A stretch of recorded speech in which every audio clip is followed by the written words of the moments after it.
So good evening everybody. So let me introduce myself. मेरा नाम सोनू शर्मा है और मैं बेसिकली फरीदाबाद को बिलोंग करता हूँ. In 1998 I did my graduation from डेवी कॉलेज फरीदाबाद. और थोड़ा सा पढ़ाई लिखाई के बारे में ज़रूर बताना चाहूँगा आपसे, क्योंकि मुझे बताया गया है यहाँ पर कुछ इंस्टीट्यूट्स चलाने वाले लोग भी हैं. राइट. मैं 9th में फेल हो गया था और 11th में फिर फेल हो गया और बहुत होशियार था तो मैं फर्स्ट ईयर में भी लुढ़क गया. अच्छा, और ये जो हंस रहे हैं ये सब ऑक्सफोर्ड से आए हैं, मुझे ऐसा लग रहा है. सो मैं 3 बार फेल हुआ, स्कूल में 2 बार और 1 बार कॉलेज में. और बड़ी मुश्किल से मेरा ग्रेजुएशन हुआ 98 में. और हमारे दौर के अंदर आज से अगर 25 साल पहले चले जाएं तो मार्क्स की परसेंटेज इतनी इंपॉर्टेंस नहीं रखती थी. आजकल तो 98%, 99%. हमारे दिल्ली में करोड़ीमल कॉलेज है, 100 आउट ऑफ 100 की लिस्ट जाती है वहाँ पर. अभी 10th का CBSE का रिजल्ट आया तो मेरी जो भांजी है उसका मार्क्स, उसने मुझे बताया कि मामा जी मेरे 98.7% मार्क्स आए हैं. तो मैंने उसको बोला, अर्पिता मेरे तो सारे सब्जेक्ट में मिला के भी 98.7 नहीं आए थे.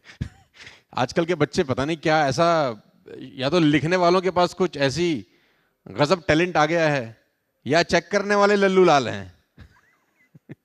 कुछ ना कुछ समझ नहीं आ रहा मेरे को. 99% कैसे आ जाते हैं, 100% भी आ रहे हैं. हमको तो कोई अगर बुक भी दे देना तो बुक देखकर भी लिखेंगे तो भी 99% नहीं आएंगे. तो 98 में ग्रेजुएशन किया और जब घर पहुंचा तो बहुत मुश्किल से पास आउट हुआ था. पढ़ाई लिखाई में बहुत ही एवरेज स्टूडेंट होता था मैं. तो फादर को डिग्री हैंड ओवर किया. वो दिन याद है मुझे, 24-25 साल हो गए इस बात को. तो मैंने फादर साहब को अपने कहा कि पापा नाउ आई एम ग्रेजुएटेड, ये डिग्री हमारी तरफ से आपको तोहफा है तो आप भी कुछ तोहफा दीजिए हमको. तो उसने बोला व्हाई नॉट. तो he went to the room और वो रूम से बाहर आई एक पेपर लेकर और उन्होंने मेरे हाथ में वो पेपर दिया. तो मैंने बोला ये क्या है. बोला we have a loan of 3 lakh rupees and you have to pay. ये हमारी तरफ से तुझे ग्रेजुएशन का. तो मैंने सोचा इससे तो मैं ग्रेजुएशन ना ही करता तो अच्छा था. सो 98 में मेरा करियर स्टार्ट हुआ विद अ डेप्ट ऑफ 3 लाख रुपीज. तो मुझे पहले दिन मालूम चल गया कि ज़िंदगी आसान होने वाली नहीं है. बहुत खुश नसीब हूँ कि मैं गरीब परिवार में पैदा हुआ. बहुत खुश नसीब हूँ कि 3 लाख रुपए के कर्जे के साथ ज़िंदगी की शुरुआत हुई. मैं बहुत फॉर्चुनेट मानता हूँ अपने आप को, क्योंकि कहते हैं अमीर बनने का मौका भगवान सिर्फ गरीब लोगों को ही देता है. जो ऑलरेडी अमीर हैं उसके पास ये अपॉर्चुनिटी थोड़ी ना है. ये अपॉर्चुनिटी तो उसी के पास है जिसके पास है नहीं. तो मैं बहुत फॉर्चुनेट फील करता हूँ कि मैं उस परिवार में आया जहाँ बहुत स्ट्रगल देखते थे हम लोग. और पिछले करीब 10 साल से ज़्यादा हो गए मुझे कॉर्पोरेट प्रोग्राम करते हुए. आज हिंदुस्तान की टॉप मोस्ट 150+ कॉर्पोरेट ऑफिस के लिए मैं काम करता हूँ. आप इंडिया की टॉप मोस्ट कंपनीज के नाम बताएंगे तो I am working with the top most 150+ big brands. 2300-2400 webinar किए हम लोगों ने सिर्फ कोविड के दौरान. जो 1.5 साल का कोविड था उसके अंदर करीब 2300-2400 इवेंट. एक दिन में 4-4, 5-5, 6-6 इवेंट भी मैंने अलग अलग कंपनीज के लिए किए. 1200 से ज़्यादा लाइव प्रोग्राम्स, 700 से ज़्यादा वर्कशॉप और 300 से ज़्यादा कॉर्पोरेट ट्रेनिंग हम पिछले कुछ सालों में कर चुके हैं अलग अलग कंपनीज के लिए. हिंदुस्तान की टॉप मोस्ट कंपनी के लिए हम काम करते हैं, जिसमें आपके टाटा, बजाज, ल्यूमिनस, ICICI और बहुत सारे बिग ब्रांड्स हैं. तो ये बहुत हैरान करने वाला है कि जो लड़का जो स्कूल कॉलेज में फेल हो गया था वो आज 150 कंपनीज के लिए कॉर्पोरेट ट्रेनर है. तो बहुत सारे लोग मुझसे सवाल पूछते हैं कि हाउ कम, ऐसा ये कैसे हो गया. क्योंकि स्कूल कॉलेज में तो हमारे को सब बोलते थे कि तू बर्बाद हो गया, ज़िंदगी में कुछ करेगा नहीं. तो मेरे पिताजी भी मुझे बोलते थे बेटा पढ़ लिख लो नहीं तो ज़िंदगी बर्बाद हो जाएगी, कुछ करते नहीं हो. तो हम बोलते हैं पापा जो कुछ नहीं करते वही तो कमाल करते हैं. हाँ, तो हमारा फिर सफ़र इस तरीके से चालू हुआ. और जिस व्यक्ति को 9th में पासिंग मार्क्स नहीं मिले थे उसको हार्वर्ड USA ने अभी डॉक्टरेट का डिग्री दिया आज से करीब 1 साल पहले. हमने कभी ज़िंदगी में सोचा नहीं था कि ऐसा भी हमारे साथ कभी हो सकता है. नरेंद्र मोदी जी के भाई हैं और दिल्ली का ये बहुत बड़ा इवेंट था. Nelson Mandela Nobel peace award दिया गया गेट टुगेदर करके. तो पिछले 10 साल बहुत शानदार रहे, लाइफ के बेस्ट ईयर रहे फाइनेंशियली और प्रोफेशनली खास तौर पे. और बहुत सारे लोग मेरे से बहुत सारे सवाल पूछते हैं, उसमें से कुछ जवाब मैं आपको देने का प्रयास करूंगा. आप मेरे साथ हैं? से यस और no. Hello, are you with me? Come on. So बहुत सारे लोग पूछते हैं कि इतना डिस्क्रिमिनेशन है इस पूरे हिंदुस्तान के अंदर। 92% लोग ऐसे हैं जो सिर्फ 10,000 रुपये महीना कमाते हैं। You will be shock to know कि इंडिया के अंदर सिर्फ 92% लोग ऐसे हैं जिनकी इनकम 10,000 रुपये से नीचे है। Only 8% are earning over 10,000 rupees. Government of India का डेटा है कि सिर्फ 1.5% लोग इनकम टैक्स पे करते हैं, यानी 98.5% लोगों के पास टैक्स पेइंग कैपेसिटी भी नहीं है। 5 लाख रुपए से नीचे ITR पे टैक्स नहीं लगता, वी ऑल नो। यानी उनका पर मंथ इनकम 40,000 से भी नीचे का है।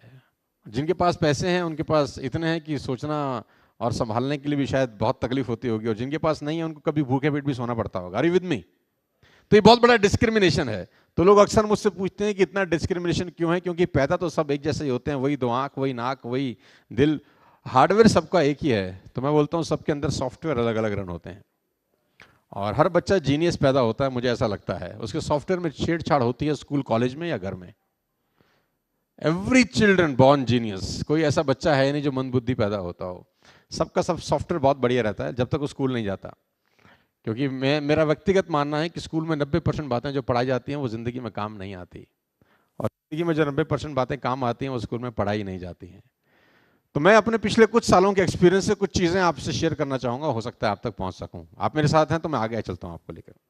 सो सक्सेस प्रिंसिपल्स में से कुछ प्रिंसिपल मैं आपको बताना चाहूँगा। Everyone wants to know the secret to success। हर आदमी सफलता का सीक्रेट जानना चाहता है। कौन बनेगा करोड़पति, इसीलिए इतना फेमस है कि हर आदमी करोड़पति बनना चाहता है। यस और नो?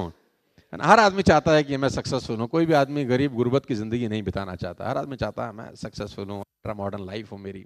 कोई भी आदमी middle class, lower middle class रहना नहीं चाहता। किसी भी आदमी से विश पूछिए तो पहले तो हमारे देश में लॉटरी भी चलती थी, अब तो क्या गवर्नमेंट ने बंद कर दिया। यू नो, लॉटरी चलता था ना, लोग लॉटरी खरीदते थे कि मैं करोड़पति बन जाऊंगा टाइम। हर आदमी चाहता तो है यार, राइट?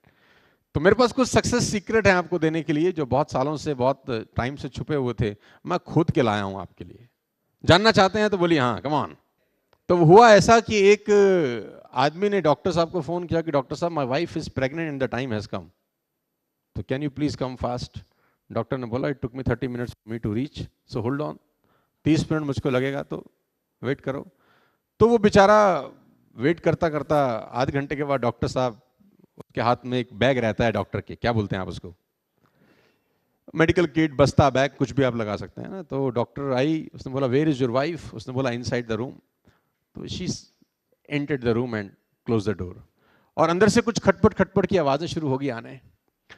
तो उस आदमी को लगा कि बहुत जल्दी कुछ गुड न्यूज, कम ऑन, हाँ आने वाली है। तो इतने में डॉक्टर का दरवाजा खुला आफ्टर 5 मिनट्स, और डॉक्टर भागते हुए बाहर आई कि तुम्हारे घर में आरी है क्या? आरी समझते हैं आप, कारपेंटर लोग यूज करते थे, you know, x, yes yes yes yes. तो तुम्हारे घर में है क्या? तो उसने बोला डॉक्टर साहब आरी का क्या करेंगी? उसने बोला है कि नहीं, क्योंकि टाइम बहुत कम है। तो बेचारा भागा भागा गया कहीं से, उसको आरी लाके दिया और रूम फिर से बंद कर लिया, और फिर से खटपट खटपट की आवाजें आने शुरू हो गई। अभी तो 4-5 मिनट निकले थे, फिर से बाहर आई, बोला तेरे घर में हैमर है क्या? हथौड़ा समझते हैं ना, हिंदी में हथौड़ा बोलते हैं, अंग्रेजी में हैमर। तो उसने बोला डॉक्टर साहब आरी तक तो ठीक था, हैमर का क्या करेंगी? तो उसने बोला समय बहुत कम है, जल्दी से जा लेकर आ। भागा भागा गया कहीं से, हैमर हैंड वर्क किया, डोर फिर बंद हो गया। अब ये इंतजार कर रहा है डोर के खोलने का कि अब पक्का कोई गुड न्यूज आएगी। अब वो दरवाजे की तरफ देख ही रहा था कि विंडो खुली, फटाक डॉक्टर की मुंडी बाहर आई। डॉक्टर ने बोला इतना बड़ा पत्थर लेके आ तुरंत। अब इससे रहा नहीं गया, उसने बोला आरी, हैमर, पत्थर, मेरा बच्चा कब होगा? तो उसने बोला मैं तेरी बीवी को तो बाद में देखूंगी, पहले मेरी पेटी नहीं खुल रही है जो मैं लेके आई हूं, पहले ये खुल जाए तो मैं अपना कार्यक्रम शुरू करूं।